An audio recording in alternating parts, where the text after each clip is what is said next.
Hi, this is Chris Beyruti. And this is Connor Martin. We are the director and writers of Shelter in Place. And you're listening to the Horror Squad podcast. Ooh.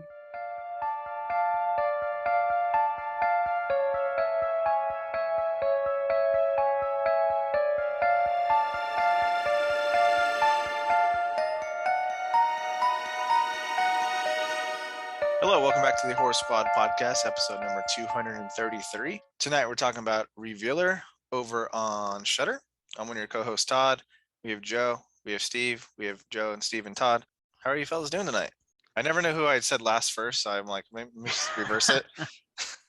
Doing great. I was up in Maine this weekend, had a fun guys weekend. There were 8 of us. We went up there and we floated down the Saco River, which if anyone knows what that is, New Englanders definitely know it. But for anyone else, it's a lazy river, basically. And what you do is you get on a tube and you just float down the river for 5 hours and drink a lot of beer. And that's what we did. And I got very burned on my stomach. It's beet red. Just your stomach? Yeah. Is it just my stomach? Yeah, I don't know. I mean, I like absolutely lathered myself up with suntan lotion, and I did it a few times, but I think just because that part kept getting wet, it probably kept washing off, and yeah. But it was a good time. Do you have like a little like floaty next to you that has your beer on it, so you can float with it? Nice. Exactly. Yep. That's awesome. Yep. Yeah, a lot of beers were consumed.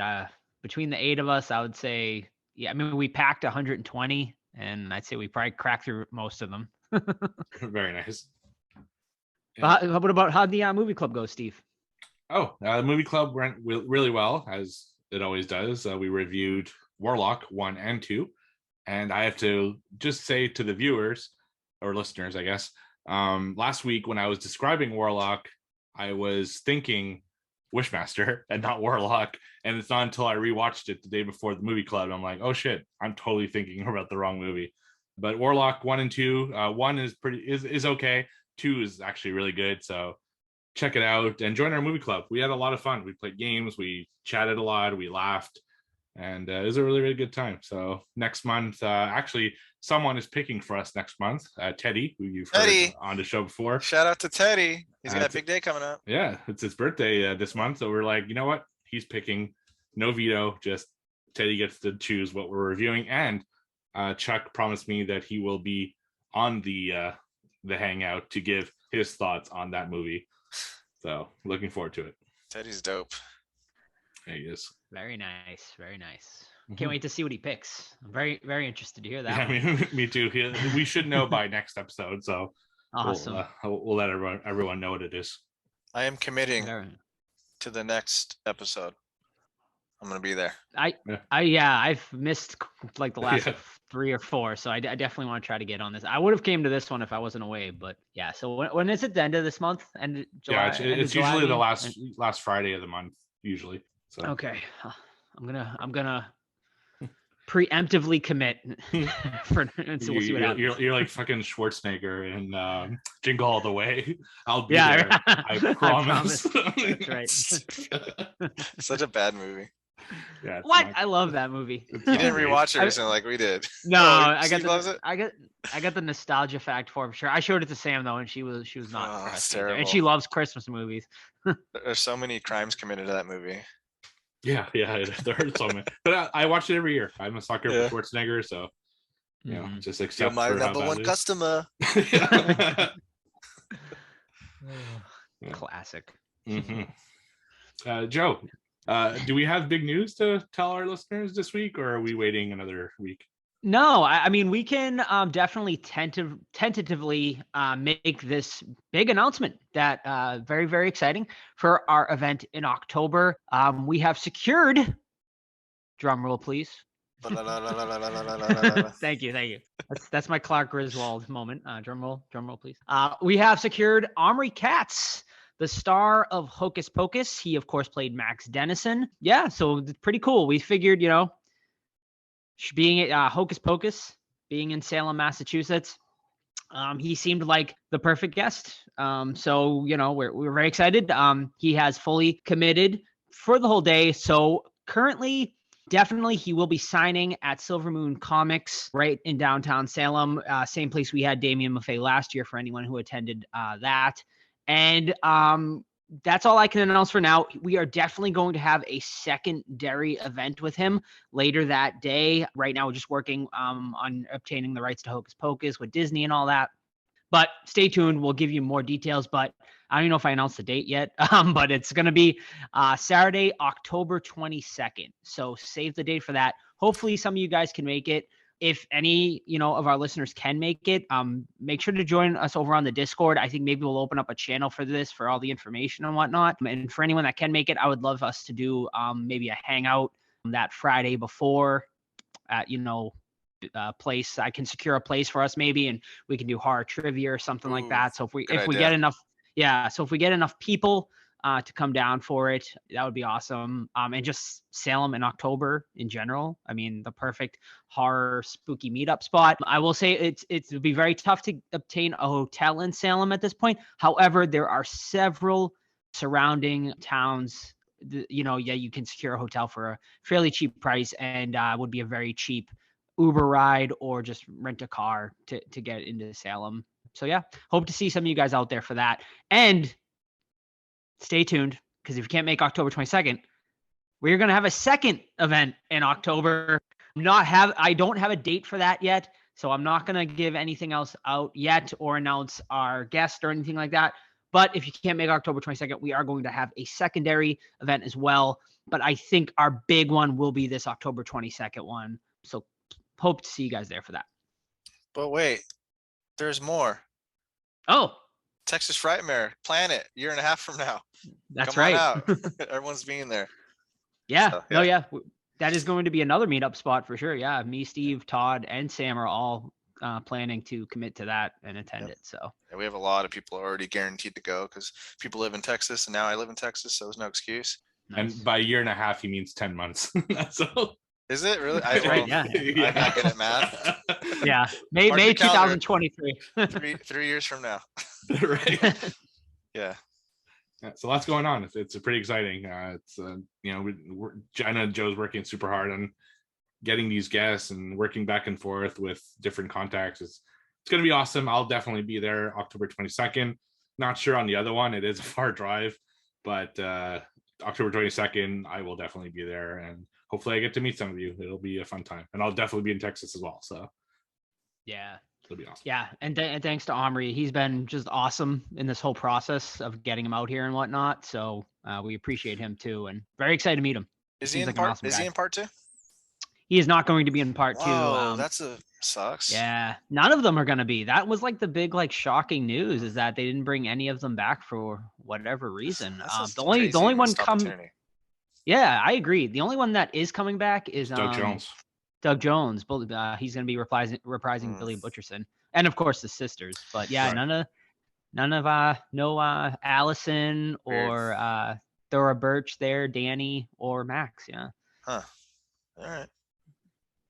I just wonder if that's a Spider-Man situation where they're told not to tell anyone that they show up at the end credit scene for It could setup be, part for 3 sure. or some shit. Yeah. Yeah, I feel like they would have been spotted on set because there was a lot of that. But I guess they could have done a closed set for them. So we'll see. We shall see. But if he's not in it, come and ask him why. October 22nd. I'm sure he'll give you an answer. All right, Ray, let's do some horror news, ladies and gentlemen. Been a slow time in horror news, but we do have a few things. One thing I did want to touch on, I know we mentioned it last week, but the big news of Jason Blum saying that he could make a new Nightmare on Elm Street movie with Robert Englund. So I just wanted to read a little bit of exactly what he said.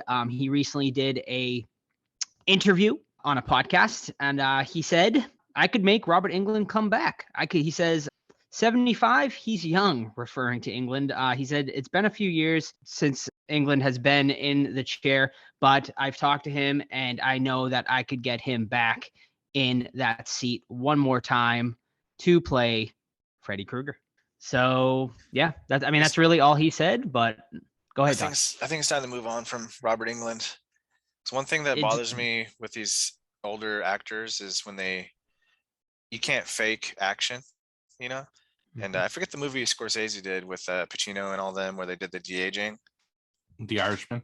The Irishman, yeah. But there's some scenes in there where you're like, this is clearly Al Pacino, not a top physical condition, doing an action scene where he's fighting, and you can like, all right, they're pushing here. So I would, maybe do some kind of cameo work where he's gets to do his voice. But I think it's time to move on and get someone else.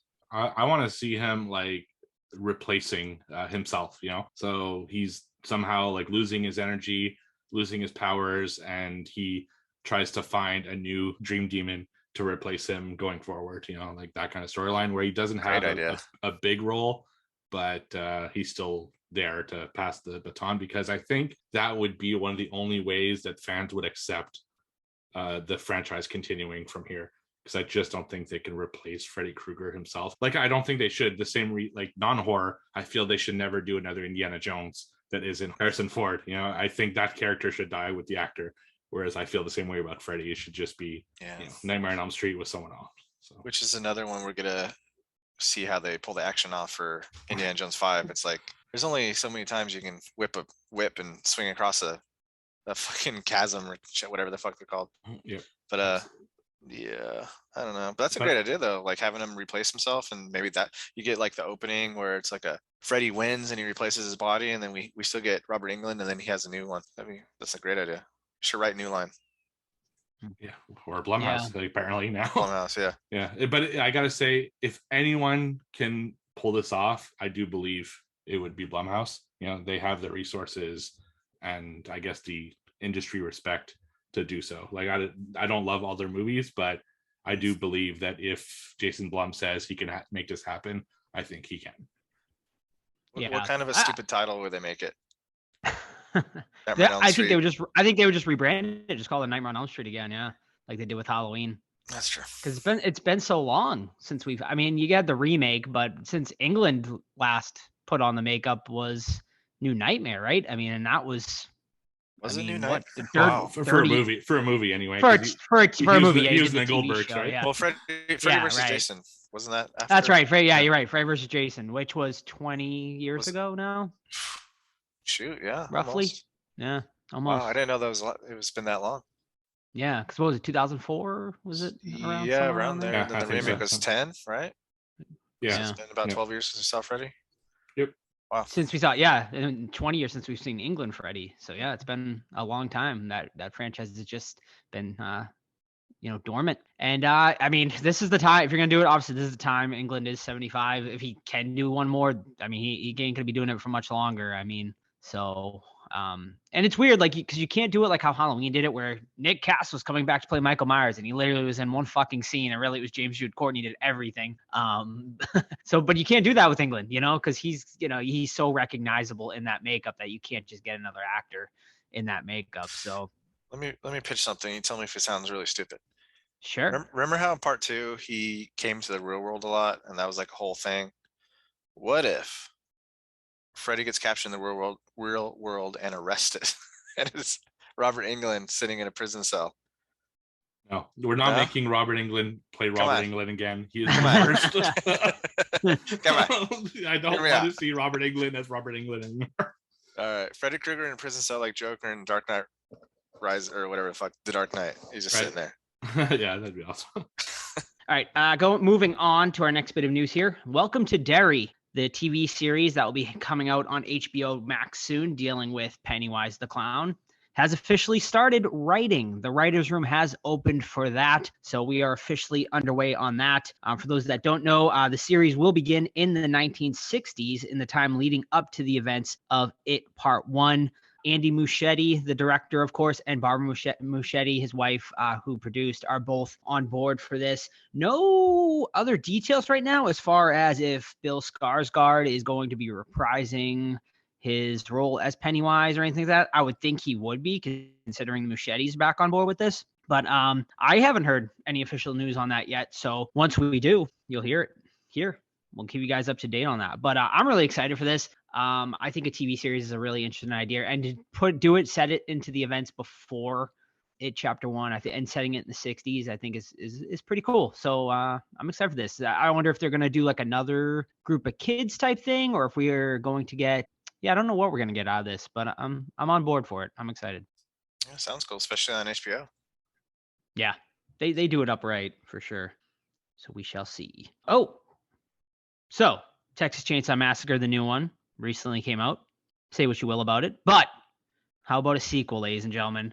Because that's right, rumors have began to swirl that Netflix is going to be developing a sequel to this new Texas Chainsaw Massacre series. No word on whether or not Fede Alvarez would return or anything like that, but from early reports is that Netflix is in development on a sequel. Not Are we surprising excited for this? whatsoever. Like, I mean, you had to expect it. There's no way that they weren't going to do this. I'd watch it, honestly. Like, you know, I can always watch Leatherface killing some folks. I just hope that they focus more on like him killing than some stupid storyline to get people there. You know, just Yeah. if it's a better More- story, I think it'd be More good. Tesla kills this time around. Yeah, well, he's going to the house, right? That's how it ended the first one. So Mm. Yes. maybe he builds the family up again. And That house Oh. has got to be Hmm. fucked up though. It's been sitting since it was fucked up 74. before then, dude. I know. So, Imagine it now, yeah. which we will see next Yeah, May. We will go that's to right. that filming location. Can't wait. Yep. So I mean, so here's just like the movie actually did perform extremely well on Netflix. It came in the number 2 spot on Netflix's global charts on its opening week, and it was viewed by subscribers for 29,180,000 hours in those first few days, and it was also the number 3 most watched movie on the streaming service ever. So I think we'll definitely be getting a sequel based on the success. And if you did like it, the very first Leatherface action figure from the new movie has been announced. It will be coming out soon for you collectors by Haya Toys, which is a company I'm not too familiar with, but it is going to be in the scale of the reaction figure style, 4.72 inches tall. You can currently pre-order the figure for $19.99 over on Entertainment Earth's website. Are you still doing reaction figures, Joe? Yeah, I got my reaction figure wall, so that's like the big thing. Every time I find like a horror reaction figure, I'll buy it to continue to add to my wall. Yeah, so I'm into them still, just basically because of the wall. Otherwise, I probably wouldn't be buying them still. But I do like building the reaction wall; it's pretty fun. But I did make a big purchase the other day. I pre-ordered the new Ultimate Chucky from Trick or Treat Studios. Nice. Yeah, it's Evil Face Chucky. Is that and 500? and 600. Ooh, did you get the other one? It comes. I didn't. No. And the only reason I bought it and pre-ordered it because over on Sideshow Toys they do a payment plan, so you can pay it off in 8 installments. So It's like paying for a phone. pretty much, yeah. Did you did you pick up the Chucky figure from Scream Factory? The new one? I didn't. No, it's sold out, and then I didn't want to like Is it spend sold out? I didn't think it was sold out. I was the looking today. figures. The figure is sold out, but you can buy like the Blu-ray Oh, the pack. combo thing, but it was like $150, and I really just want the figure. So even though it'll probably jack up in price the way like Angela did, obviously, so I probably should get it for that reason alone, especially because Chucky fans are insane, like when it comes to shit like that. So yeah, I don't know. I'll probably regret it because it is cool. It's like the charred Chucky fit. Did you get it? No, it's just I don't know. I'm running. I don't have the room anymore for figures and stuff. Yeah, So I hear yeah, you. it was a pass. All right. All right, just a couple more bits of news tonight. Are You Afraid of the Dark? The television series is going to be coming back for a 3rd season, July 30th. This one is going to be called Are You Afraid of the Dark's Ghost Island. So seasons 1 and 2 were both like super enjoyable of this new iteration of Are You Afraid of the Dark. So I would recommend it, especially for those of you with kids who haven't checked it out yet. You go check out seasons 1 and 2 of that. I think it's really fun stuff. What's it on? It's not. I mean, it's Nickelodeon. Okay. So yeah. So I'm assuming you can probably get it on demand right now, like the first 2 seasons over on Nickelodeon on demand or whatever. But yeah, but I would recommend it, especially for you, Todd, with the kiddies there. They'd enjoy it, I think. Alrighty, moving along. Oh, and then all right. So to finish it out, just a couple of news for you comic book fans out there, because I'm not a comic book guy, but I know a lot of you guys out there are. Creep Show is going to be launching a brand new comic series for this Halloween. It is going to be a 5-issue comic book anthology, and it will launch on September 21st, 2022. And also, R.L. Stine is going to be coming out with an adult-based comic book series, and that will be hitting shelves also in September 2022. So yeah, there you go. Comic book fans, you get a little spookiness coming to you for this spooky season. You guys into comic books at all, Steve or Todd? Not anymore. I used to be like No. a lot, but it's a pain in the ass to get the issues concurrently, and I don't love like reading them on like an iPad or anything. It just doesn't have the same feel to it, so I just dropped off. I mean, The Walking Dead's probably the last one I read through and through, and other than that, I'm pretty much out. It's expensive too. Mm-hmm. Yeah, So you got to get everything, and then you got to get the tie-ins, and you got to get the team ups and all that crap. Yeah. Oh, and in the well, actually, I do have one more thing. Because me and Steve, of course, are gonna be going to Halloween Horror Nights this year. So for anyone else going to Halloween Horror Nights, they just announced their newest house, which is going to be a Blumhouse house. Blumhouse house. Say that 3 times fast. And it is going to be Black Phone / Freaky. So I don't know how they're going to combine those two together, but they won't. We'll see. They won't. So they do Blumhouse every once in a while. I've been to a few of them. It'll be the first half of the house will be Freaky, and then the second half of the house will transition into Black Phone. I guess they just feel that those movies don't have enough on their own to warrant an entire house, so they do 2 of their franchises into one, and that's what they'll do with this one as well.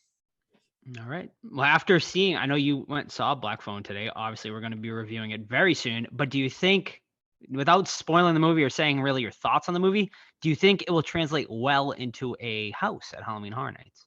I do not. The majority of the movie takes place basically in one room, and that doesn't translate very well into a house. Like I could see where they might do other rooms, but I could definitely see why they wouldn't want an entire house dedicated to this film. I'm actually more curious about Freaky, because that I just don't know what angle they're going to do at all, so it'll be interesting to see, but it is what it is. At least it's an IP, it's a known IP, so it'll be exciting anyway. Yeah. I mean, I really enjoyed Freaky. So, it was a fun movie. So I assume just like the killer's going to stalk you type thing with that one. And yeah, I mean, I haven't seen Black Phone yet, but I mean, I know the mask is really fucking creepy. So, I mean, that might translate well into a house. There's a bunch of masks in the movie, so that's be good. Is there? Cool. Very I excited. don't know, did enough people see Freaky? I mean, I didn't see it. I don't think so, honestly. Did it make my top 10 that year it came out? I think it did. That was It was honorable for close. you. Yeah, maybe. It might have been an honorable mention. You're right. I think it made Sam's. But yeah, you're right, Todd. It is an interesting choice because you don't hear like really anyone talk about that one. You know what, though, to be fair, it's Halloween Horror Nights that revitalized Killer Clowns from Outer Space, which also a lot of people had not seen at that point. So True. I can see them thinking this will be a way to get people to start watching it and maybe give it a second life. So that might be a strategic move on Blumhouse part to try to find new life in this story and make a franchise out of it. But the movie's new though. Like, I mean, Killer Clowns 80s cult classic, whereas like Freaky literally just came out last year. Yeah. Like, I just don't see. I don't know. Like I just don't see many people like excited for it. Does the killer and Freaky wear like a mask or costume or anything? Yeah, he's got a mask. Is it cool or? Yeah. Not Man, really. I honestly don't remember. It sounds like it's a miss. Yeah, I think Unless so. Vince Vaughn's there walking around. Yeah, and it doesn't seem like so. There's like a whole rumored map of other IPs that are going to be coming, and Evil Dead is supposedly going to be coming, which that's awesome. And I'm interested to see if it's going to be the remake or if it's going to be the original. I would say the original because they've already done the remake. Yeah. I saw it was really cool that when they did the remake, but I can see this being the original, or it'll be the new one. Evil Dead Rise, yeah. I hope it's the original. That would be awesome because they can put you out in the cabin, like in the cabin in the woods and stuff. That would be awesome. So we'll see about that. And then is that the only other IP that is rumored, Steve? So let's see, Halloween, Blumhouse, Evil Dead. There's one more. There's The Weeknd, which are counting as an IP, which I don't. I just don't remember. What's The Weeknd? It's The singer. yeah, a rapper or something. Oh, that's he- a horror maze. Yeah, they do Apparently. this. They do this now where they have Ah. like a famous person design a maze.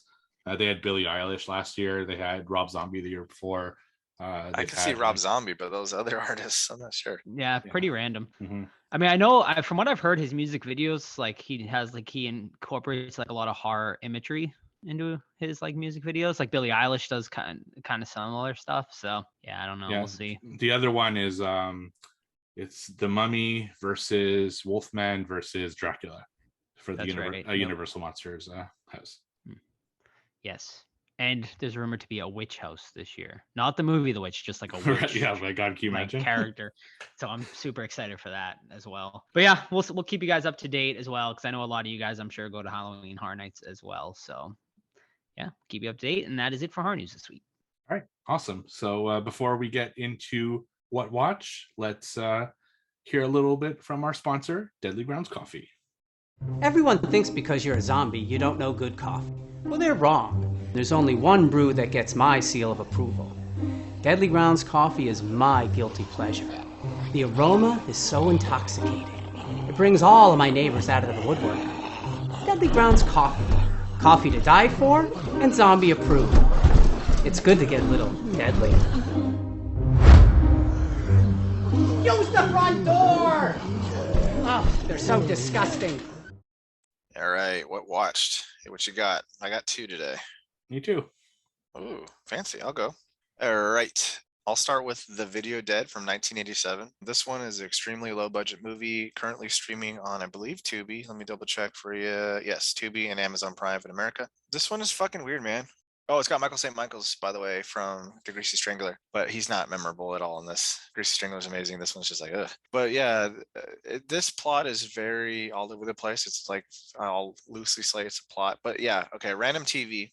We're talking 1980s TV. Gets delivered to this house, and a zombie movie comes on, and he can't turn it off. He pulls the power on the plug, whatever. Zombie movie keeps coming on. Lo and behold, the zombies come out of the TV and murder the person. Cut to 3 months later, and this house has been sold to a family, but the parents are over in Saudi Arabia. So it leads our quote unquote teenage kids to live in the house. I'm like, this guy's fucking 35. He's got gray hairs and everything. But yeah, they're in the house, and then I guess the zombies just live in the fucking forest for this whole time and haven't bothered anybody until this moment.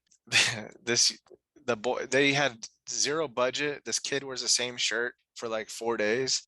It's so gross. It has like pit stains and it has like pee stains on the back of it. And then at one point, when he kills the zombie or he cuts off the zombie's hand, he pops his shirt off and wipes the blood off. I'm like, cool, that's the end of the shirt. No, oh, the shirt's back in the next scene. And then at the end, he puts another shirt on, but that shirt is still underneath. So he wore that shirt the entire plot of this movie, which bugged me. The acting is atrocious, and there's a scene that, like, to sum up this movie and how stupid it is, okay, so this girl's, to set up this character, this girl's walking her dog. She goes and sees this kid that wears the same fucking shirt every day. She's like, hey, can I come hang out with you inside your house? He's like, okay, sure. Can I bring my dog in? Okay, sure. They go in the house. The dog fucking runs out the house, goes exactly to the same area we just left, and then dies. All right. So the humans go out looking for him. Of course, the dog had seen a zombie and had a heart attack. That's what we're led to believe. The kid's like, I don't know how he knew this, but the dog must have had a heart attack. What are we going to tell our parents? And this fucking kid hatches a scheme. All right, we'll tell him that this mean person threw a ball and that the dog got the ball and choked on the ball. We'll just get a ball and shove it down the dog's throat. I'm like, why are we abusing this dog's corpse? So they do that. They hatch a scheme just so they don't have to tell the parents that the dog died. So they literally shove a ball down this dog's throat. Doesn't make any sense. The zombies, to kill them, you have to convince them that they're dead, which doesn't make any sense. Or you lock them in a room and they'll eat themselves. And if you don't show fear, they will leave you alone. So this movie the rules don't make sense. The plot doesn't make sense. They set up, it's an hour and 15 minutes, and they set up scenes literally just to pad the running time, because they end up going back to where they just left. They walk by this hidden shack when they're looking for a dog, they walk by the shack that looks all dilapidated, but like, I'd go look in the shack. They don't go by the shack. They just want to make sure that you knew as a viewer that the shack was there for a later scene coming up. So The Video Dead, it's got some cool zombies in it.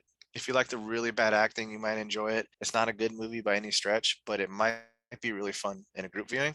So The Video Dead 87 over on Tubi. All right, I'll go next. So I'm continuing my push from the 1980s to hopefully solidify my list when we do that episode in a few weeks. So the first one that I rewatched, and I've seen many, many times, is 1981's The Evil Dead, which I watched on Blu-ray, but I think it's on Tubi as well, so you can watch it there. So in this one, it's a group of teenagers. They go up to a cabin for the weekend and they find this like recorder that like says a spell, and then the girls start getting possessed and stuff like that, and they start attacking each other. And that's basically the plot of it. A lot of memorable scenes in this one, of course. A girl gets raped by a tree and the demons get trapped in various ways, and they're very creepy, and it's just a very crazy movie that I'm sure a lot of you have seen, so I won't go too much into it. This movie is very special to me. I remember seeing it for the first time when I was in college, and this is the movie that really pushed me to say, like, I can make movies on a small budget and make it look like somewhat decent, because this movie was a very, very low budget film, but they somehow revolutionized the horror industry, with that small budget by creating new types of camera angles and camera shots that no one had really done before that. And the gore is fantastic, and the makeup effects is fantastic, and the way that they set up the gags are just brilliant, especially if you know how that they made this movie. So I would recommend not only watching the movie, of course, but reading If Chins Could Kill: Confessions of a B-Movie Actor by Bruce Campbell. He goes into detail as to how they made this movie, and it will make you respect this movie so much more on a whole other level, because it's really ingenious how they came up with some of the shots and some of the issues that they faced and the problem solving they went through. So definitely, a classic in my eyes. Relentless, scary, a lot of action, great characters. A masterpiece in my opinion. Probably going to be on my top 10, I'm not going to lie. Where it fits on my top 10, I don't know, still deciding, but yeah, check it out. Evil Dead. Masterpiece. That's top 5 material, bud. I know, it's See. I was going to ask you if you read If Chins Could Kill. That's an amazing book. That's amazing, and he's so funny in that. Like, he's going through his childhood and stuff first, and Detroit and all that shit. Yeah, it's Bruce Campbell. I mean, if you've seen Bruce Campbell in interviews, you met him in person, very sarcastic man, and his book is a great example of that, and brilliant book. How many times have you met Campbell, Todd? I think 3. Yeah, 3. 3. Yeah. Yeah. Yeah, I think 3 as well. The first time I did it, it was fucking awesome because the ladies of the Evil Dead were there too, and he probably wouldn't even. I don't think he would like do this nowadays, just because I feel like he's like so busy and shit. But this was like going back one of my first horror cons I ever attended, and they did live commentary of Evil Dead later that night, like when the con ended, and he was there for it, and it was really awesome and insightful. That must have been the same time I first saw him, because I just sent you guys a picture of the ladies of Evil Dead, and I met them all at the same con, and they were doing live commentary of Evil Dead too. Yeah. So this is maybe 2000. Oh, really? Yeah. This is around 2004, maybe something like yeah, that. Yeah, it was about that. I was in high school still. Sounds about right. Yeah, sounds about right. That's about the same. Steve was in fucking. I was working 10th year of med school or whatever. I was done school. By Porn star. I mean. Yeah, well, when I met him, I was also with the ladies of Evil Dead, and he was very sarcastic, and he had the worst handler maybe ever. Like my absolute least favorite handler. The guy, he would come into the line and he would tell us all the stuff that Bruce wouldn't sign, and he checked every single item. He made sure that there was a posted. Yeah, it was a whole Not thing. Bruce Campbell, handler. No. Yeah, he must have been like his publicist or something, because he wasn't just a guy working at the con. He was definitely someone tied to Bruce Campbell, because he knew all the rules and shit like that. And Bruce was funny. Like, I get there, so I'd already gotten the 3 autographs, and the women from Evil Dead, and they had all signed in gold. And he's sitting there with his silver Sharpie, and he looks up at me. He's like, "Well, I suppose you're gonna make me change to gold now, aren't you?" And then he gives this super annoyed fucking look, and then he just started chatting. He's super cool. Like, he's awesome. Yeah, his sarcasm is really unmatched. It was great. I remember the last time I met him, I had Necronomicon or whatever, and like I was like, "Can you hold this?" And like we'll open it, and like I'll make like a funny face or something. He's like, "Yeah." He did. He's like, "There you go." He's like, "Yeah, you got the idea." He's like, "It sucked, but there you go." And he just like threw it back at me. Yeah, he's just great.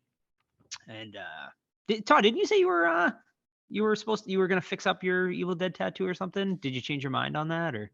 No, I had a Dawn of the Dead tattoo that I covered.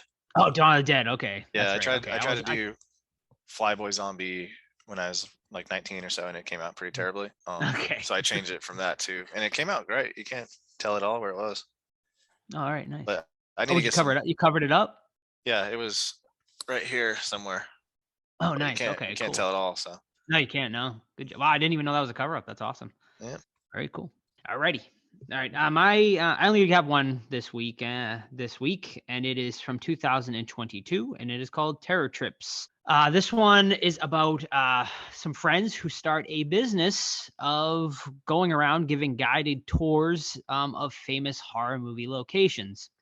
The problem with that is that really doesn't come about in the movie. So they talk about it at the beginning of the movie, and then during the opening credits, they show them going around to locations but not giving guided tours. They're just at the horror locations. And then we get thrusted into the movie where they decide they are going to scout out a location for their next guided tour. Apparently their American tours are doing so well, which we have no idea about that it's doing well because it's never really shown or talked about. But they decide they're going to scout out a new location over in Poland.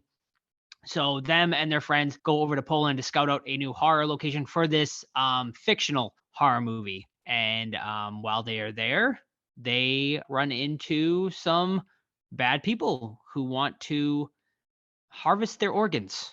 And that is, and they basically from there have to try to escape the threat. And that is the movie. The concept of this one was really cool. But man, it was just like a completely failed execution. Well, firstly, I was expecting a slasher, I guess, but that's kind of my own fault, I guess, for just thinking it was gonna be a slasher movie. I did not love the harvesting organs thing. I mean, it's been done before and so much better in movies like I think Hostel 2, right? And I feel like is one of them. But the acting was okay for this movie's like extremely low budget affair.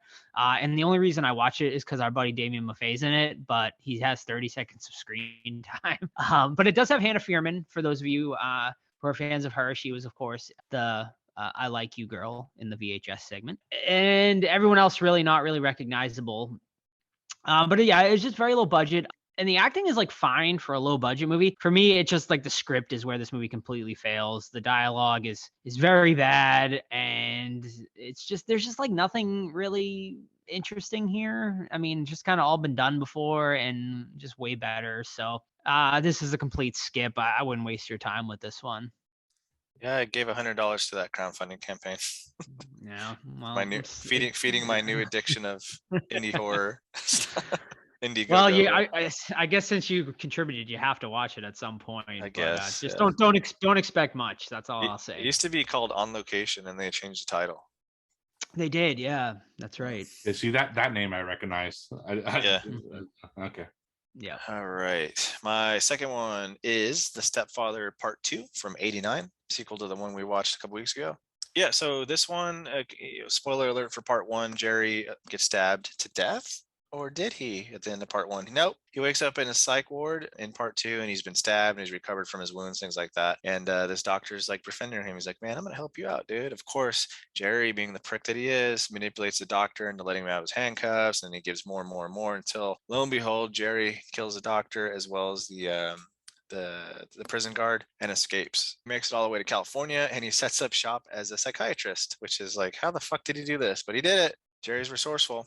And lucky for him, he caters to mostly divorced women. Actually, all divorced women, I think, which is they're all in the same neighborhood too. It was like lucky he like lucked out because he knows mo. He wants to create the perfect family, and he meets Meg Foster from They Live. Caroline Williams from Texas Chainsaw Massacre 2 is in this one as well. It's basically the same plot after you get past the opening where he escapes from prison, where he finds a new family. Oh, I forget his name. The kid in It that stutters. He's in here too. Rest in Jonathan peace. Brandis. Yes, he plays Todd, actually, Meg Foster's son. Rest in peace to him. He's good in this. But yeah, it's the same plot. He finds a family. He has to cover up his tracks. Some people are suspicious of him, so he kills them. Very small body count, just like part one. Very slow. But Terry O'Quinn's amazing. He's a great actor. Meg Foster's good. Caroline Williams is good. And then he died in this one. No, there's a part three, but it's not the same guy, huh? Is it the same character though? No. Okay, perfect. So yeah, part two, they finally did him in with a hammer to the chest of all things. So yeah, if you like the first one, definitely watch the sequel. It's a solid 3 out of 5 for me, but it didn't add anything. There's no new stuff here. It's the same movie essentially. It was 100% not needed for a sequel, but Terry O'Quinn is great, and I'd recommend it on like a lazy afternoon. Nothing groundbreaking. I believe for us in here in the US, this is over on Tubi. Very nice. My last one is another one from the 80s. This one from 1989, and it is Intruder. So I had never seen this one, so I was excited to check it out. I had heard good things about it, so I decided to, why not? Let's check it out. So this one follows people who work at a grocery store doing the overnight like restock. So there's a big group of people, and they're just basically working at this grocery store, restocking the shelves and stuff like that. When a crazy ex-boyfriend of one of the cashiers comes in and starts making a scene, and then all of a sudden they like kick him out and stuff. And all of a sudden, later in the night, people start dying. So they figure out that, oh, the boyfriend must be killing everybody. So we got to try to get out of here and get the cops involved and stuff like that. And one by one, they get knocked off until there's a twist. I won't say what it is. And yeah, that's basically the premise of the movie, is people being chased inside this grocery store. The like 95% of the film takes place within the grocery store. Like I said, I never seen this, but I'd heard Sam Raimi was involved. In fact, he's one of the stars of the film, and that Bruce Campbell was in it as well, but he's only in it for like 2 minutes. It's actually directed by the person who wrote Evil Dead 2, I believe. Is that Rob Tappert? Something like that. Yeah. And Bruce is like a cop, right, in this one? Yeah, Scott Spiegel is Spiegel. There you go. Yeah, he's a cop at the end. So yeah, I gotta say, it's actually a really good film. It's not like, definitely not top 10 of the 80s type of film, but for a movie that takes place all in one location, they find creative ways to kill people. They really utilize the different methods of killing people that you can find within a grocery store. They use the baler in the back that crushes boxes. They use the slicer in the meat department and stuff like that, and a bunch of other ones. So they really use the space well. I really love also the dynamic between the people who work there. Seems like a really cool place to work. Like, everybody seems really chill with each other. And I don't know if you guys ever had a job like doing overnight stocking. I did really early on for a bookstore, and it was always super chill because you don't have customers and you're kind of doing it at your own pace, and you listen to music. So it's kind of like that. And I had a fun time watching it. It didn't like drag at any time. It is a little bit slow to start, but once it gets going, I think it's a fun film, and one that I would recommend. I will say, though, that the dialogue is not the best. Some of it comes off a little bit cheesy, and the end sequence could have been better. Like, they're kind of leading up to this giant battle at the end, and it wasn't as good as I thought it would be. But otherwise, I recommend it. I watched it over on Shudder. Very cool. Yeah, I watched that once and liked it.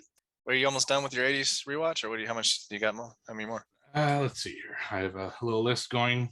I need your list if you can share that, so I don't forget Yeah, anything. for sure. I don't have them in any order, so it's Okay. perfect. The ones I'm still missing. Let's see. I want to rewatch Poltergeist. I want to rewatch Fright Night. It's been maybe 5 years. I'm going to rewatch Aliens, American Werewolf in London, is one I want to check out again. See, that's like 4 that are already on my list. Right, and the rest I watched a few of them, like The Fly, Reanimator, Return of the Living Dead, The Thing. I watched a ton in the last few months, so I'm really down to the small ones. And then I'll start, if I have time left, I'll start just searching other people's lists and seeing, okay, I'm missing this one, or haven't seen that one, or haven't seen that one in a long time. That's what I'll do. Trivia time. All right. Ooh. You guys better dig deep. This is the final episode for this quarter, and I'm up by 4. Okay, yeah. So the scores are as follows: 14 for myself, Joe in second place with 10, Steve 8. Steve, you better have a fucking all-star night, or you're watching Trump versus Zombies again. I've already seen it. So. Oh boy, I'm gonna lead off. Tonight. I got 3 from Kayla. Thank you very much, Kayla, for sending these in. Kayla. This is a match the plot to the movie. So I will give you the plot, and I'm pretty sure this is from Letterboxd or IMDb, and you will tell me the movie. In the aftermath of a family tragedy, an aspiring author is torn between love for a childhood friend and the temptation of a mysterious outsider. Trying to escape the ghosts of her past, she is swept away to a house that breathes, bleeds, and remembers. Ooh. Is it Goosebumps? Incorrect. Trying to escape the ghosts of her past, she is swept away to a house that breathes, bleeds, and remembers. Okay, I got one more guess, but I'll wait till. Okay, let's see. Yeah.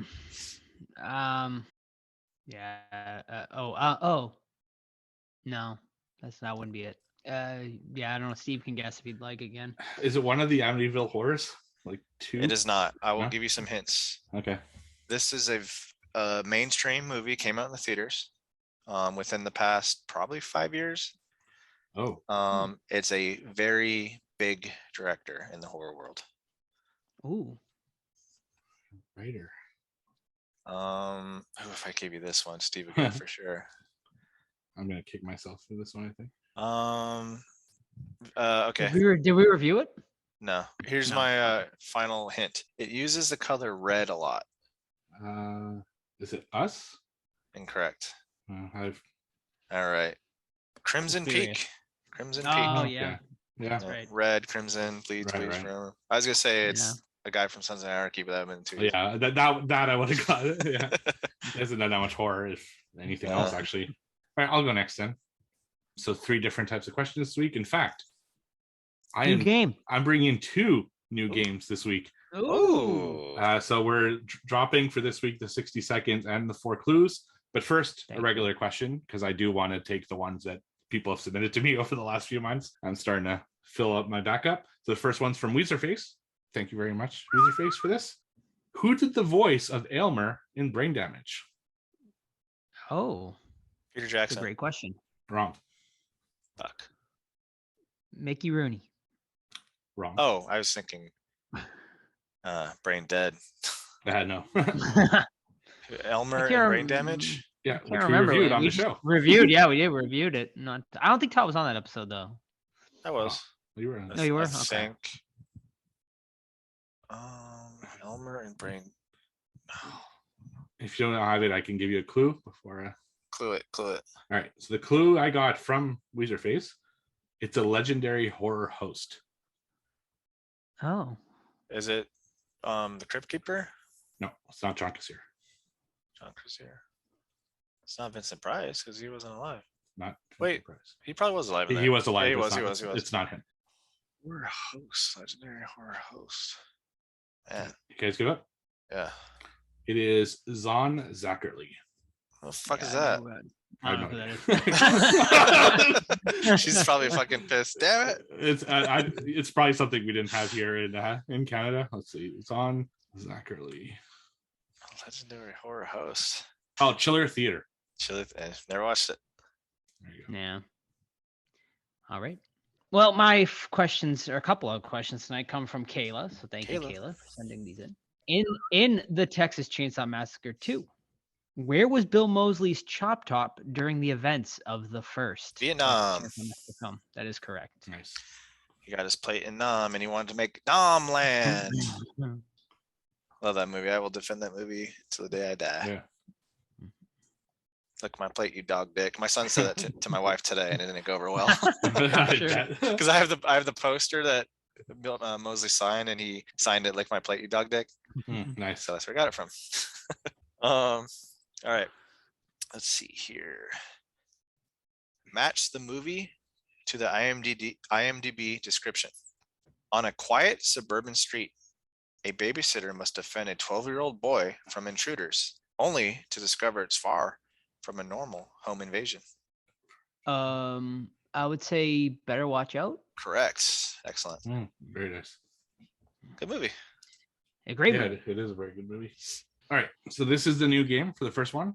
It's like the 4 Clues, but this time it's going to be an actor or director, but in this case, an actor, and it's guess the actor by the accomplishments. Okay. So I'm going to Oh. read you a series of things that I found about this actor, and you have to figure out who it is based on that. There's a bunch. There's more than 4. Horror actor. Though, right? Yeah, Horror yeah, someone podcast. that is like, has made a contribution to horror. Okay. All right. Yep. Born on May 27th, 1958. Okay. Born in Davenport, Iowa.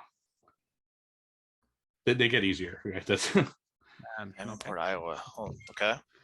wrote 2 books. I hear the kitties. Yeah. They're hungry. Fighting. Starred in 164 projects, most of which are horror. Huh. Okay, this is where they start getting more obvious. Robert England. Wrong. First name is Oh. Barbara.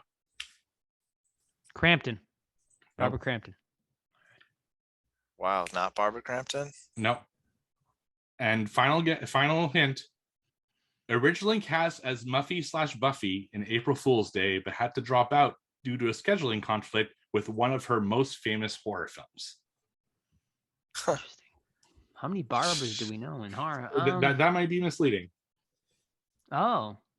Can you say the Okay. Barbara thing again? Her first name is Barbara. That's what it is. Okay. But that's And not- wasn't any hidden meaning. That's not That's not what she's mostly known for. as. Yeah. Oh, So is born. it Oh, go ahead. go ahead. No, say it again. Born 27th, 1958 in Davenport, Iowa, wrote 2 books, starred in 164 projects. First name Barbara, originally cast as Muffy/Buffy in April Fool's Day. Had Oh, to drop out. it's Linnea Quigley? That's right. Damn it! I wasn't Or- guessing that. Barbara Linnea Quigley. I Wow. didn't know that. Yeah, had no there- idea. There you go. Very good. You like That's a that? cool one. I like that one. Yes. Yeah, I liked it. Alrighty. Back to me. Mhm. Alrighty. Match the plot One to the second. movie. One second. All Has right. anyone ever checked out her books? No. I Are have. they autobiographical? They're about her time in the industry. Oh, So cool. yeah. I'm gonna pick those up. Yes. I did watch her horror workout DVD though. Me too. We know you extensively reviewed it probably Yes, every yes. Saturday morning. So Yes. not so fun fact. Tubi has the censored version. Oh. Fucking Tubi. and not the you'd think Come Tubi of all on. fucking Come places on. would have the uncensored version. So I watched the censored version of her over again. All right, match the plot to the movie. The South is upset for losing the Civil War, but a quiet town called Pleasant Valley Oh, has it's managed to keep the Southern hospitality for I have the over sign thing on my fucking 130 wall. years.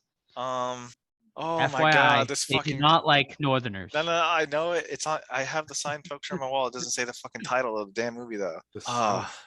I know. Oh no, okay. I'll dig deep. Like fucking Steve's I stumped. I couldn't hear it because you kept. I was gonna say, let me read it again. Let me read Sorry, it again. sorry. All right. The South is upset for losing the Civil War, but a quiet town called Pleasant Valley has managed to keep the Southern hospitality for over 130 years. I can't believe FYI, this. they don't like Northerners. It somewhat sounds familiar, but I don't remember. Oh man, the DVD is literally over there, but it's around the corner. I can't remember this. I can tell you, it's got Lynn Shane, it's got Robert England in it. It's a bunch of fucking Confederate fuckers. Is it 1001 Maniacs or 2001 Maniac. Steve gets it, 2001 though. Maniacs. Yep. Steve gets it. Yeah. You- Damn, I can't believe I didn't remember that one. The Uh, sequel's Field of Screams or something like that. It's been a long time since I saw that one. Yeah. All right. Steve's point. All right. Oh, this is perfect timing because Steve hasn't rewatched it yet. What is the name of the ship in Aliens? Nostromo. Incorrect. That's Oh, Alien. aliens. Sorry. Okay, I misread. Aliens. The ship Aliens. the Marines fly on. Oh, LV7. That's the Two. planet you're thinking of. Oh shit. Okay. LV-42 something. Yes. 427. Hadley's Hope. But what's the name of the ship? Aliens. Yep. Yeah, I don't remember. I don't remember either. That's why I need to Solo- rewatch wow. it. The Sulaco. Hmm. It's a good one, man. Yeah, I can't wait to rewatch that one. I'm actually waiting. My wife's going camping for with my niece and nephew, and I'm picking that night to Yeah. order in and watch Aliens. Sweet. All right. So this is the new game. If you're on the Discord, you've seen me test out this game with the Discord, but now I am bringing it to the podcast. And this is, I'm going to read out 3 pretty vague letterbox reviews, and you have to guess which movie I'm talking about. Okay. Now they're vague, but like there's enough information in here that I think you can get it. That's how I pick them. And I go through sometimes hundreds of them because either they mention a character or the title, and I have to like eliminate those. So it's very annoying. Are you ready? Tongue is firmly in cheek, but they commit to the movie enough to be very respectable. The story may just be fucking around, but the work put in is impressive. That's from Paul. So much fun, so many good gags. You immediately know you're in for a good time as soon as you hear that killer theme song. Greasy Strangler. Wrong. And last one. This is the type of fever dream you have after falling asleep on the couch around 2 a.m. off a binge of popcorn, gummy worms, and cotton candy. Killer Clowns from Outer Space. Correct. Nice, damn. You're 3 away, Joe. You're mathematically eliminated. All right. Oh, Joe- Joe's the last one. Yeah, Joe's one more.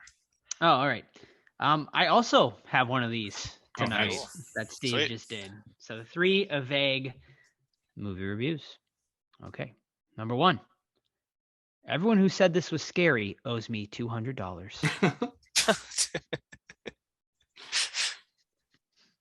Number 2. Every time I rewatch this, I always think, oh damn, it's not as scary as I remember. But then they find the house. The house. Number 3. Wipe your nose, bitch. Oh, Blair Witch Project. Oh, yeah. Correct. Right. Wipe That's your good. nose, That's bitch. a good one. That was- All right. For 3 points, what is in my pocket? Oh. The Hobbit. Picture reference. of you and Mondo together dressed as stepbrothers. Damn it. I don't have anything in my pockets. All right. Final scores for tonight. Myself, 52. Joe, 47. Steve, 36. I get to pick the movie. It's going to be a 2B for sure. So get ready for that Nice. fucking bullshit. Just remember what Joe made you watch last Oh my God, man. man. Seriously, it's the worst movie I've ever seen. Easily. It tickles the and, clown. he hasn't seen it yet. No, I haven't. No, I Oh, probably never interesting. But I mean, you've already seen it though. Yeah, but Steve, you don't have to give Yeah. us the same movie, right? Oh, that's okay. that's what we. Oh, Well, is that this- a thing? Okay. This Yeah, just why in, not? folks. Joe, you have to watch Tickles the Clown. All right. People I'll are do all paying. right. I gotta find one. All for right, I'll Steve, do Make it. sure it's on Tubi. Awesome. How long is it? Long Oh, enough it for you to is- hate your life. yeah, it doesn't matter how long it actually is. It'll feel like fucking forever. Yeah. All right. That Well, movie's- I'm So in for an bad. adventure, I guess. You can say that. Revealer. All right, Revealer time. Revealer Yeah. 2022, currently streaming on Shudder, directed by Luke Boyce. Let's see what he's directed, if anything. He directed something called Puka, which is 15 minutes long, so definitely haven't seen that. Oh yeah, I think this is his it feature is. length film debut. All right, so tagline: Judgment comes. Tensions rise when a stripper and a religious protester are trapped together in a peep show booth and must come together to survive the apocalypse in 1980s Chicago. So the movie starts out with our title character, who I don't remember what her name is. She's on her way to the peep show, and she has to walk through a series of protesters. One of which is a young lady that's very adamant. She's in her face like, "Hey, you're committing sin," blah blah blah. She makes her way through it. She goes into a peep show booth, and she starts dancing, waiting for dudes to come in and start ogling her. Actually, sorry, I forgot the opening scene where there's a preacher that's in just like this random room, shades of red, a booming voice say kneel down and shit like that. It's obviously like a demonic presence. Then we go to the beginning of the movie where we see a girl walking in the peep show. So she's in there peeping, she's dancing, and then suddenly like something happens outside where people start screaming, monsters kind of arrive. She gets trapped inside the peep show booth. She can't get out, and she is trapped with the girl from the beginning, who's the main protester, and they have to work together to get out of the peep show and make friends along the way. What I liked about this one is I thought the score was really cool. It's got that really like that, what do you call it? The synth soundtrack to Yep. the 80s feel. The lighting is excellent. You got some really good visuals there. Some of the creature designs were pretty neat, and that's about it. So I'll leave it there. The plot itself kind of took a long time to get anywhere, and the positives with the lighting and the sound were cool, but not enough to keep me that interested. What about you guys? Yeah, I mean, I never even heard about this movie, honestly, until Steve suggested it, but the plot sounded really cool, so I was pretty excited for this one. I mean, it's a Shudder original, so they're definitely hit or miss when it comes to those type of movies, and for me, this was definitely more of a miss. It was like a well put together movie in a lot of ways. Like, it looked good and it's acted fairly well and all that. But for me, this would have worked like a lot better as a short.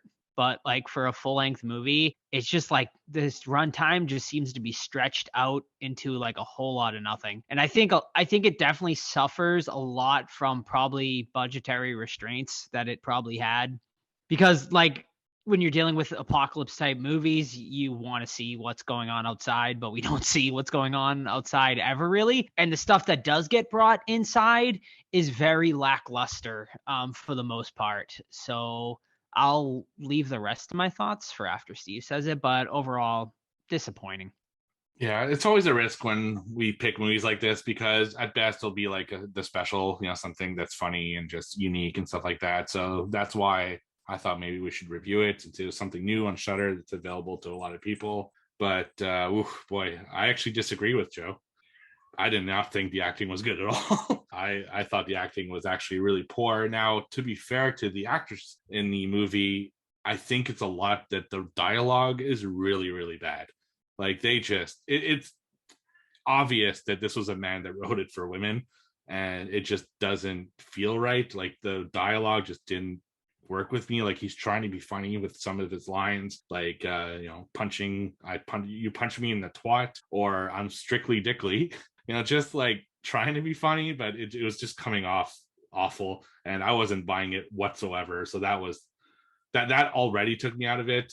The problem with like seeing the attacks and stuff from the demon characters or the creatures and stuff is that you guys both said you liked the lighting, whereas I thought, I was like, I don't even know what the fuck's going on, because the movie is constantly strobing back and forth, black and then light, because for whatever reason this place has bad electricity, I guess, and you couldn't really see what was going on most of the time. It's just constant strobe lights. It also does this very like low budget movie thing where it's high action, then they go into a room, have a whole dialogue piece, go back into action, go back into a room, have another whole like dialogue exposition dump about trying to make you like the characters. But it just seemed too forced and unreal. Like, why would they have these deep conversations every 5 minutes after getting attacked by Slither and some kind of demon thing?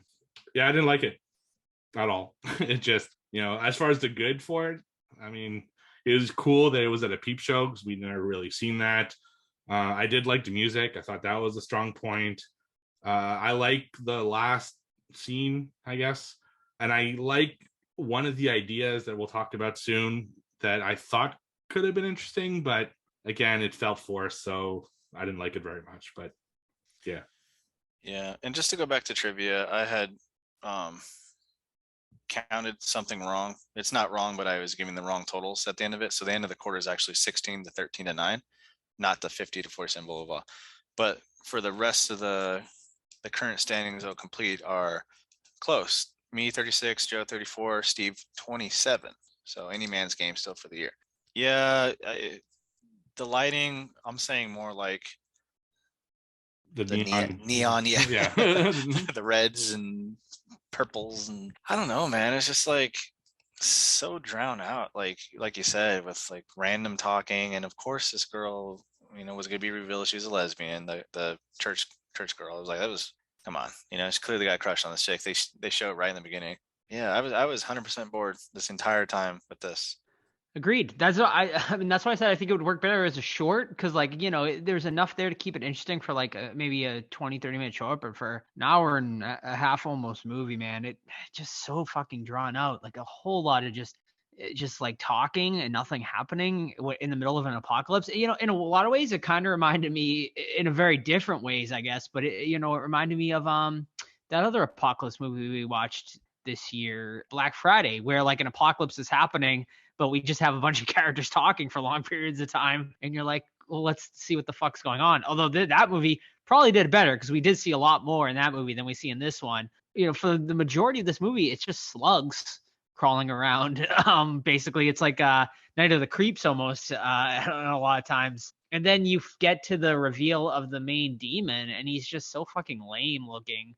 I mean, clearly just like a guy in a really shitty Halloween costume. It doesn't even look that cool. So that was just like a massive letdown too. Like, and then the rest of the movie is just an ominous voice, talking. And that's about it. I think it would have been maybe more interesting if we got that one scene with, the guy who front of the house there, when he kind of turns into a demon and attacks them. I think maybe it would have been better if some of them got inside and, kind of they're running from them for the movie. That might have been a little more interesting, a little more cooler. Could have been, but yeah, the way as it is, they didn't go that route. And ultimately it's the majority of the movie is just slugs slithering around trying to get them. Yeah, the only character I liked was that front desk guy. Yeah, he was cool. Let's follow this guy. Let's follow this guy around. Yeah. And then it's like when the door gets stuck. Oh no, this door's gonna get stuck later on, and that's gonna be a major plot point that they had to shoehorn in there. I would have liked to see, like, the end credits stuff was kind of interesting, like the hallways to hell. Is that what it is? Like a maze, yeah. It's like, yeah, that's cool. Let's get out of the peep show quick. And let's go to that, and then let's have someone die let's have some demons run around the hallways of doom. Better title too, Hallways of Doom. I guess I don't know. Revealer is the name of the strip club or whatever you want to call it. Peep show. Yeah. Who goes to peep shows? That'd be awkward, man. Yeah, well, we're gonna talk about that at the end of the review. A couple peep show stories. Ooh. But yeah, I got one. The problem is that it's basically two characters, right, for the majority of the film. You do have like one or two others early on, but the majority of the film is between those two women that are not, they're not friends. They hate each other and stuff like that. And, they start to understand each other more, I guess, throughout the film, but it just didn't feel genuine to me. Yeah, at all. Like at all. They try to give her, the stripper or whatever, like kind of a backstory with caring for her nephew. And then they give the religious one, that she turns out that she's gay and that she actually likes the stripper girl, but that also doesn't really make sense because they didn't earn that. It felt forced. Yeah, they didn't earn that moment, right? Right. And I get it. They could have made something special out of it. Hiding that you're gay, especially if you're religious, is an incredible burden that I wouldn't, wish on anyone, because you should totally be out and be yourself. But it just came out of nowhere as a reason for the demons to attack her, because it wouldn't make sense. And I think the scene that really put like kind of the final nail in the coffin for me in this is when the stripper has this really forced like scene where she's talking to the devil, talking about how the Bible doesn't do this and this is not in the Bible. And so I'm like, ugh. That whole speech was just so forced and dumb. And she calls him, she says, "Fuck you, ass mode ass." What is that? Who the fuck says that? Like, so it's actually Italian for something. Suck Yeah. She doesn't even strip in this movie. No, which is another thing. Like, if you're gonna have a movie about strippers, I'm stripping. some strip, yeah, and We're I would simple say, guys and that girls, for a come on. guy too. Like, if it was a male strip club and the guys aren't stripping, Yeah. then what? Why are you in a male strip club? Why not put this in a fucking saloon or something? I don't know. want my dollar back that I put in the peep show thing. Dudes were paying $1. Yeah. I'm like, what kind of cheap ass shit is this? Well, it was the 80s, so I guess. yeah. But Yeah, I just didn't like this. I like at all. And Nah, it fell extremely flat. no, exactly. But I did like the idea of being kind of stuck in purgatory, and you do see in the maze that there are tons of people in there, kind of Yeah. navigating their way. But if you don't ever see any of them interact with the girls, like, it would be cool if they met other people who are kind of in Yeah. their own situation, also stuck in that maze, because then at least there would be more dynamics. But it's always those two that whole fucking movie, and it was stupid and boring. And oh my god, like, it's an hour 20 minutes. I had to sit, like, I had to watch it in 3 chunks because I could not fucking just, like, I couldn't do it. I had to take breaks, and that's rare for me. So Yeah, I watched it over 2 days. it was boring. Yeah, sucked balls. yeah. Let's hear the peep shows. Okay. Yeah, all right, I'll go my peep show story first. So it really wasn't a peep show per se. I thought it was when I went into it, but I was like probably like 18 at the time, young, you're curious about things like those. So it was Young, a dumb, and porn. full of. Exactly. So really it was just like a porn shop I went into because like I was just wanted to buy some videos or something like that.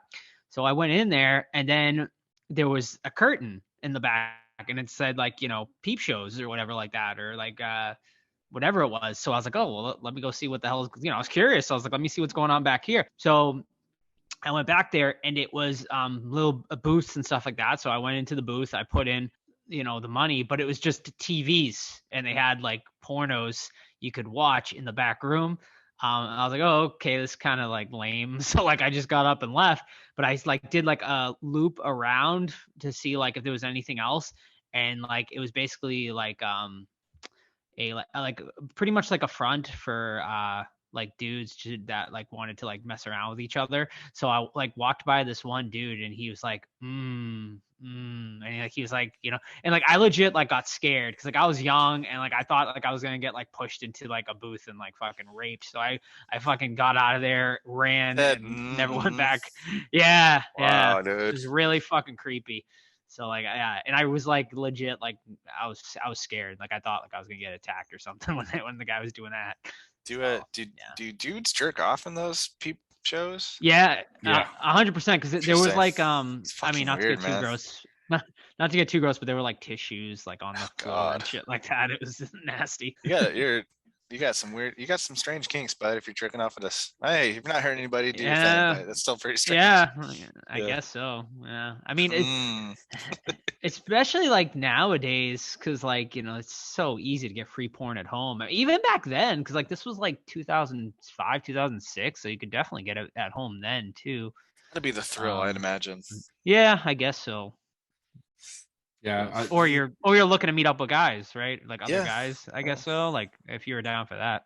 Yeah, so I was also curious about like what a peep show was about because I'd never really seen one or heard anyone who had been to one. So I was in downtown Montreal with a female friend of mine, and she's the one who's like, "Hey, let's go check out a peep show." I've Like, seen this video online before, Right. I think.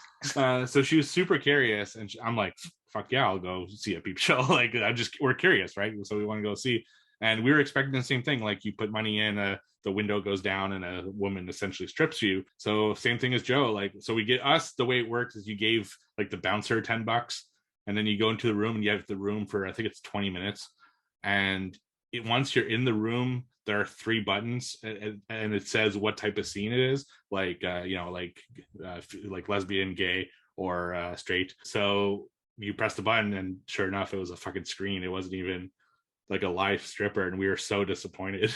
But we ended up like staying the 20 minutes and just laughing about the porn that was playing because it was like not only was it like just a TV, but it was like a 70s porn. It wasn't even like a 2000s porn, So that was super weird.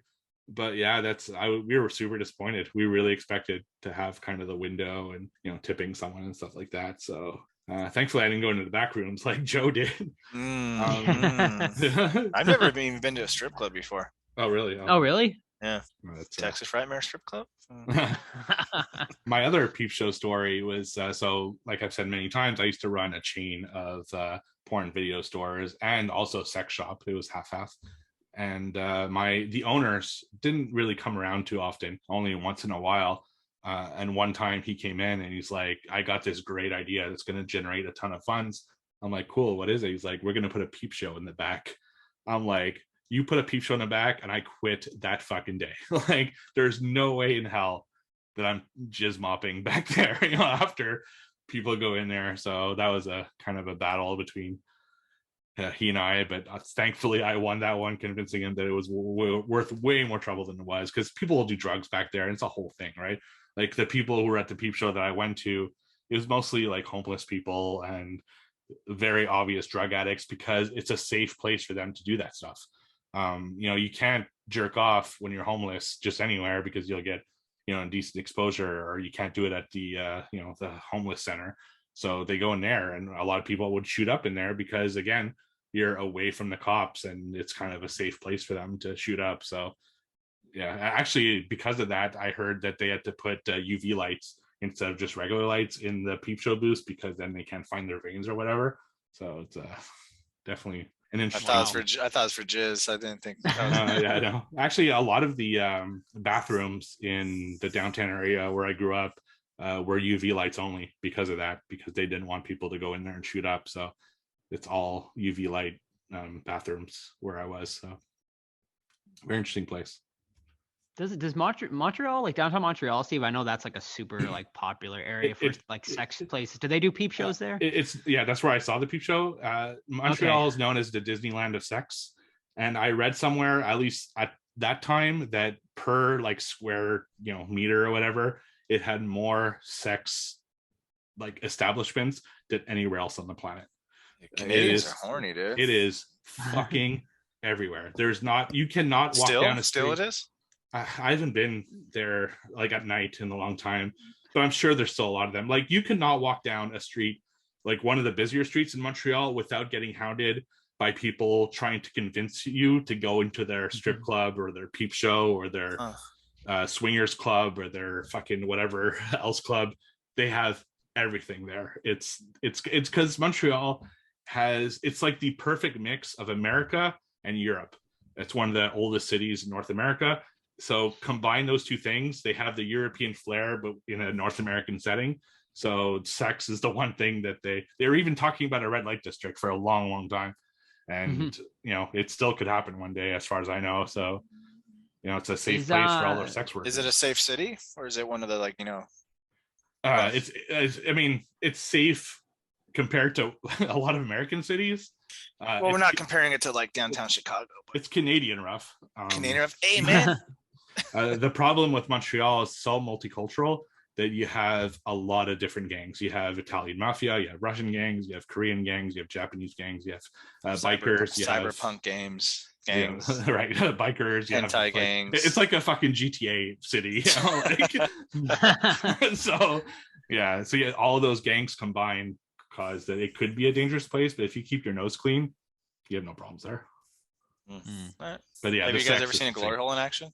Or like a real glory hole? I want to tell you a funny story about a glory hole. Oh, not me, thank God. So my film teacher, when I was in college, was he used to work on Broadway, and he used to work like cleaning the all the stuff, the bathrooms and everything in Broadway. And one time he was cleaning a stall. He had just moved from Canada to the US, for for a little while. And he's cleaning a stall, and all of a sudden he feels something like tickling his head, and he didn't know what it was. And he looks up, and there's a big dong that's just like, apparently it was like a thing on Broadway where there'd be little holes that were more than met the eye. So yeah, he used to love telling that story. It's hilarious. Yeah, it was hilarious. But no, I've never actually seen one. in person, but I'm sure they're out there, especially like what is it, truck stops or whatever in the US. I feel like it's always dudes if you're into Well, that. yeah, it's at the glory hole. What do you think? Well, I mean, I mean, like it's always both. I mean, because the porn, male to male, you mean? I know, yeah, but porn is like hot females. You know, never No, mind. yeah, no. But you know what I mean. Yeah. So anyway, Revealer sucked ass. Yeah. I don't recommend it at all. Skip it. Worst of the year list for me easily so far. 4 out of 10. Yeah, it's not like worst of the year for me, but it certainly wasn't good either. I definitely wouldn't recommend it, but it wasn't like absolutely unwatchable either. But I'm actually the same rating as Todd. I gave it a 4 out of 10 as well. Just disappointing. I think it had potential to be good, but as it is, skip. Just show you how much shit I watched in a year. It is 9th worst of the year for me. Here's my quick list from bottom up: Holomaster, Dashcam, Clown Motel Vacancies, Daddy, Attack of the 50-Foot Cam Girl, Night's End, Evil Bong 888, Stoker Hills, Titanic 666, and then Revealer. So also giving it a 4 out of 10. You got Dashcam at 2, 3? 2. Holomaster is the only movie that I watched that was worse, and it was fucking just Wow. I never even heard of it. I put fucking Clown Motel Vacancies, Daddy over Yeah, Dashcam. So yeah, that's good. that's gonna be bad. For a while, I was the only review on Letterboxd. I think there's 2 now. So That's so funny. Yeah. That's a sequel to the first Clown Motel. It I saw is. the first one. Yeah. It's actually, you know what? That wasn't very good either. It's but- actually better. better. Yeah. It's not good, but it's better than the first one. All right. Yeah. Please just take my word for it. So I will. don't I go will. watch it. I don't. Yeah. No. After no interest. No, but yeah, it's Revealer. It's just a disappointment, I think, more than anything to me, because it had a cool premise. I could Yep. see a good idea in here. It was just so poorly written that it's just no good, and that's too bad, because like I said, I didn't like the acting. It could be because of the dialogue. I'm not going to blame the actresses on this one in particular, because it really could be the dialogue they had to work with is just god awful. So I'd definitely check them out in something else to see if it was acting or dialogue. But I think in this case, it was just poorly written. Yeah. Yeah, All right. technically speaking, it wasn't a bad film, but No. it's No. not. I think it was not a great shot plot. well. Yeah. Yeah. Yeah. All right. That's it. That's it. Black Phone next Yeah. week. All right. Yeah, I have a lot to say about Black Phone, so that I'm really excited about. Ethan Hawke definitely worked out the chest for this movie. Yeah, He's He probably did. because he was coming off The Northman. Jacked in that movie, too. Still need to watch that Yeah. one. Yeah, that's a good one. He was also All Moon right. Knight, so I guess he's having a good year. Yeah, definitely. Yeah, the resurgence of Ethan Hawke. I love it. Yeah, no, it's a very discussion worthy film. I'll say that. much. Awesome. I'm excited. I haven't seen it yet. I'm going to head to the theaters this week. And then, so stay tuned, ladies and gentlemen, for next week's big review of the highly anticipated Black Phone. And October 22nd, our event with Omri Katz once again. Hopefully we can see you guys out there for that in Salem, Massachusetts. And make sure you follow us on all social medias so you can stay updated with everything the Horror Squad podcast, Facebook, Twitter, Instagram, and our Discord. Of course, that is definitely the best way to keep up with us. So if all you have to do is just private message us on any of our social medias, and you'll get a private link to join our Discord. It is completely free, so go and join us over there. And TeePublic, we do have merch as well. If you would like to support the podcast, that is definitely the best way to support the podcast, is by buying merch. And I think that is it. So we will see you guys next week for the Black Phone. All right. Bye. See ya.